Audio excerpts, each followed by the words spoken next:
हाँ तो दोस्तों, दीपक नाइट्राइट के क्वार्टर 4 के नंबर आ चुके हैं, तो उसी के बारे में हम इस वीडियो में बात करेंगे और जानेंगे कि आपको दीपक नाइट्राइट के अंदर इन्वेस्ट करना चाहिए या नहीं। चलिए शुरू करते हैं।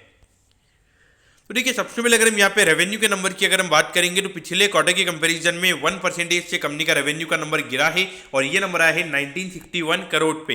लेकिन अगर हम प्रॉफिटेबिलिटी की बात करेंगे तो ये नंबर क्वार्टरली बेसिस पे 11% से हमें बढ़ता हुआ नजर आया है और ये नंबर आया है 233 करोड़ पे। तो देखिए यहाँ पे जो नॉर्मली पहले जो रॉ मटेरियल की जो कॉस्ट थी वो इतनी ज़्यादा थी, उसकी वजह से यहाँ पे ये जो कंपनी के नंबर थे वो इतने अच्छे नहीं थे। लेकिन अभी जो नॉर्मल सी हमें रॉ मटेरियल की कॉस्ट में आती हुई नजर आई है, तो इसकी वजह से यहाँ पे जो कंपनी के मार्जिन है वो हमें यहाँ पे इंप्रूव होते हुए नजर आ रहे हैं।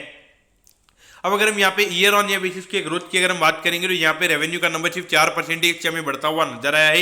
लेकिन अगर हम प्रॉफिटेबिलिटी की बात करेंगे तो ये नंबर हमें 12% से गिरता हुआ नजर आया है और ये नंबर आया है 233 करोड़ पे। तो देखिए, जहां पर अगर आप देखोगे आपके जो नॉर्मल खर्चे हैं वो अगर बढ़ जाएंगे वहां पे, और अगर आपका रेवेन्यू ग्रोथ अगर सिर्फ 4% का ही होगा तो वहां पर डेफिनेटली आपकी प्रॉफिटेबिलिटी गिरेगी और वही हमें यहाँ पे कंपनी के साथ में होता हुआ नजर आ रहा है।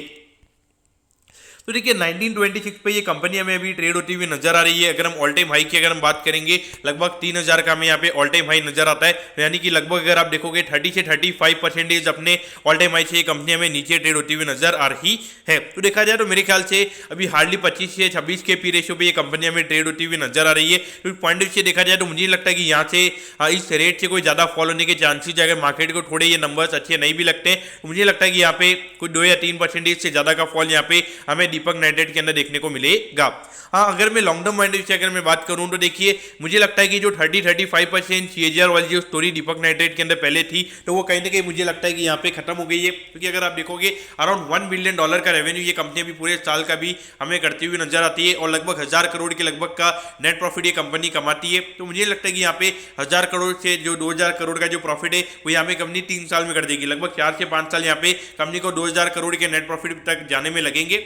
और वहां पर अगर आप देखोगे तो वहां पे लगभग 2000 को अगर आप 25 से मल्टीप्लाई करोगे तो लगभग 50,000 करोड़ के लगभग का मार्केट कैप कंपनी का मुझे लगता है कि यहाँ पे 4 से 5 साल में रहेगा। और 4 से 5 साल में अगर आप देखोगे तो मुझे लगता है कि निफ्टी के कंपैरिजन में यहाँ पे 2 या 3% का या फिर 3 से 4% के लगभग का अल्फा यहाँ पे ये कंपनी आपके लिए जनरेट कर सकती है। लेकिन मुझे उसके अलावा नहीं लगता कि कोई ज्यादा आउट परफॉर्मेंस यहाँ पे निफ्टी के कंपैरिजन में हमें दीपक नाइट्राइट में देखने को मिलेगा। क्योंकि यहाँ पे कहीं ना कहीं अगर आप देखोगे, अगर हम ग्रोथ स्टोरी की अगर हम बात करेंगे तो वो कहीं ना कहीं हमें यहाँ पे कंपनी के अंदर नॉर्मल होती हुई नजर आ रही है। तो उस पॉइंट से आपको यहाँ पे देखना चाहिए। तो दोस्तों, मैं होप करता हूँ कि दीपक नाइट्राइट के जो क्वार्टर 4 के नंबर्स हैं वो आपको अच्छे समझ में आ गए होंगे। अगर आपकी कोई भी क्वेरीज है आप कमेंट कीजिए, मैं जरूर आपके कमेंट पर रिप्लाई करूंगा। ओके दोस्तों, thank you, have a nice day.